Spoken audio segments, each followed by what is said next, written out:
mystique de la merde, not exactly the mystique of shit, but a term denoting a preoccupation with the seamier, muddier, bloodier aspects of life, as well as excessively with sex and money.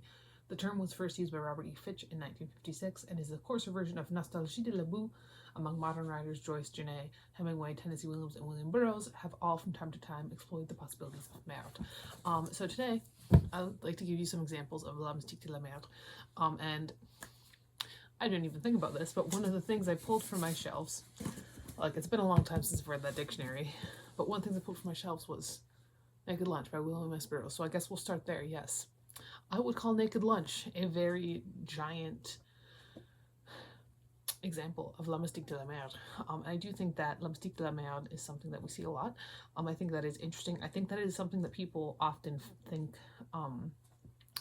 makes literature less than, but I think that as a primarily horror reader, most of the books I have here are horror novels. I do think that calling something less than just because of its subject matter does is a little bit of a naive way of looking at things. You know, like literature reflects life, whether that be directly or metaphorically. And so yes, Naked Lunch definitely falls under la mystique de la merde. Other books I have here. I did think of 2 manga, and really, if I was being serious, I could probably count anything by Inyo Asano as well. But I do think there are a couple of manga that, if you would like to take a look at some things that might be dealing with la merde, that you might want to look at. And the first one is really anything by Shuzo Oshimi, but I did pick The Flowers of Evil because I do think that it is maybe his most grounded in reality one. Blood on the Tracks I haven't gotten very far into yet, but this one we do talk about a boy who is really, I mean, he in this first volume he steals his female classmates, like gym clothes, and wears them under his clothes on a date with her, which is granted blackmailed, but he does do it, and it's very it's gross. It's gross. This is a gross fucking book, and really, if we have to come down to it, gross is how we're gonna discuss things that do fall into the la mystique de la merde. Another thing I want to talk about is the Battle Royale manga. I have talked about this a bunch recently because I've been finishing up my reread of the series, because I've recently finished up collecting the series. And every single time I've given a little bit of caveat, like, this manga is not for everybody. Unless you really love the story, probably don't read it. However, this is so involved with the sexuality and the absolute reveling of blood and guts and gore, that I think that if you are really interested in diving deep in some things that you would call la mystique de la merde, Battle Royale 1 would be one. And one thing that I do want to point out here is that, while it may seem like this is a phenomena that might lend itself well to extreme horror, I'm not going to hold up any extreme horror novels here. I may hold up some splatterpunk. When it comes to extreme horror and when it comes to la mystique de la merde, I feel like something that has to happen if you're really de la merde is it has to revel, and it has to have some kind of enjoyment in it. So while it may hold up things like The Book of the Dead or The Cellar or Bad Moon Rising, all of which I would call splatterpunk novels, I'm not going to talk about any extreme horror. No Aaron Beauregard, no Judith Sonnet, none of that. Not even Megan Stockton, who I've really enjoyed, because they don't really spend their time de la merde. They really just they're looking at the merde, and they're writing about it, and they're describing it, but they're not in the merde.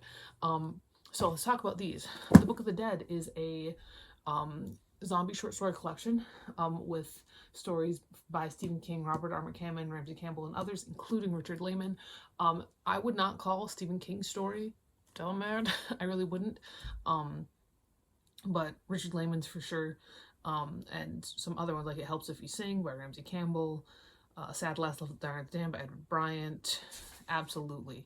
Less Than Zombie, although I will say I didn't pull out any Bret Easton Ellis.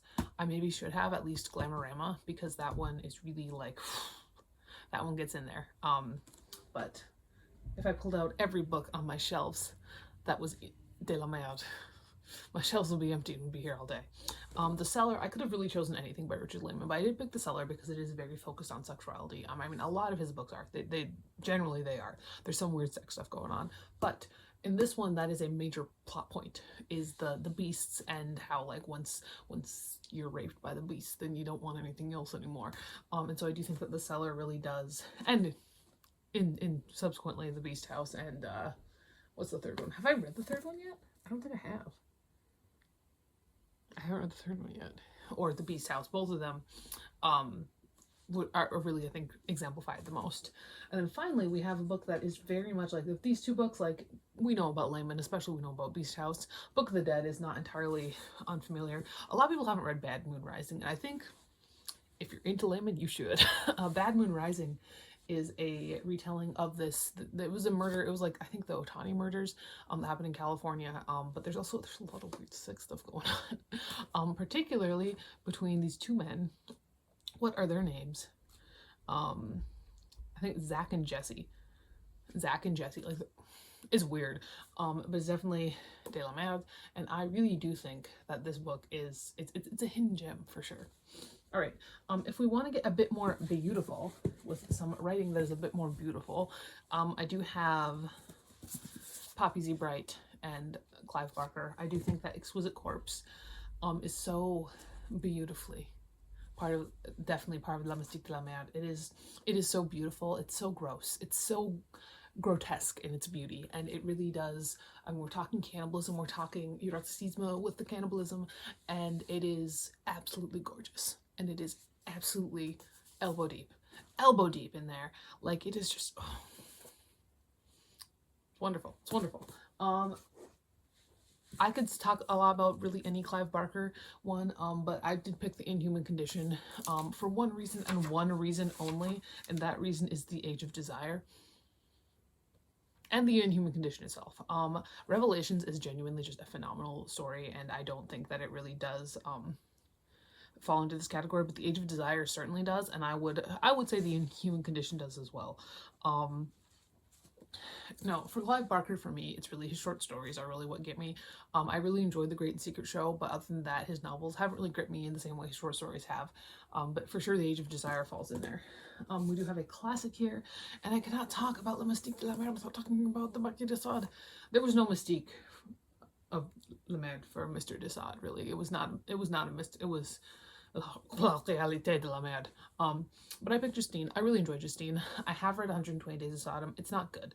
It really isn't. And it's not like it's too much. It is genuinely, it is an unfinished novel, and you can tell that it is an unfinished novel. I have no doubt that if Le Marquis de Sade had finished 120 Days of Sodom, it would be as good as Justine. He didn't, and it's not. But Justine is great. It is a story of a young girl who is really trying really hard to hold on to her you know, her faith and her purity, and she just keeps getting beset on all sides by these terrible people in France. It's wonderful. I've read it twice. I really enjoy it. I really enjoyed it both times. And then finally, I have a book that kind of, this is one is maybe going to kind of seem a little bit weird compared to the other ones. All these other ones are they're older. They have they're a little bit got some miles on them. This one is new. It came out maybe 2 years ago. Yeah, it came out in 2023. And it this author is an author that a lot of people don't really like, or at least one of them. I guess there are two authors. I've heard that it reads more like the second author's writing style. I've never read anything by the second author. I've really enjoyed everything I've read by the first author, though. And so that's The Dead Take the A Train by Cassandra Khaw and Richard Cadre. This book, I'm still thinking about that fucking tooth, man. I still am thinking about that tooth. And I do think that this really gets so gross, and it's really having fun with it.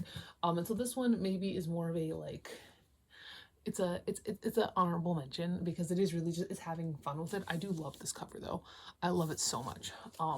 Yeah, this one, it does follow this world, and there's like demons, and they're trying to like summon this big demon, and our main character is like a freelance demon killer, and it's wonderful. Mildly sapphic. It's a good time. I do think a lot of time with if you're gonna have a really good horror novel, it's gonna be kind of queer in some way. But yeah, those are my thoughts when I think of La Mystique de la Merde. Out of what I've read, like I said, I probably should slot Glamorama in here. Glamorama is my favorite book of all time, and so sometimes I think I don't think about just how gross it is in a lot of ways. Just thinking about that poor Asian kid, man. Like that is a ton, and that one is it's very dealing with like money and sexuality and all that sort of stuff. Glamorama really actually does fit on here quite perfectly. But that is that. If you have any examples of things you might think would be La Mystique de la Merde, for sure let me know. I love a good gross horror novel, but it has to revel in it. You know, like if it is an extreme horror novel that gives you all the details but is not in there, it doesn't count. I'm sorry, it does not count. And everything I've read by Erin Beauregard and Mika Watson and Judith Sonnet and Megan Stockton, like I really enjoyed I really enjoyed Blue Jay by Megan Stockton. I really enjoyed Summer Never Ends by Judith Sonnet, but neither of them really reveled in it in the same way that Layman does. You know, so I'm looking for somebody that revels. You know, you gotta revel. That's everything. I'll talk to you later. Goodbye.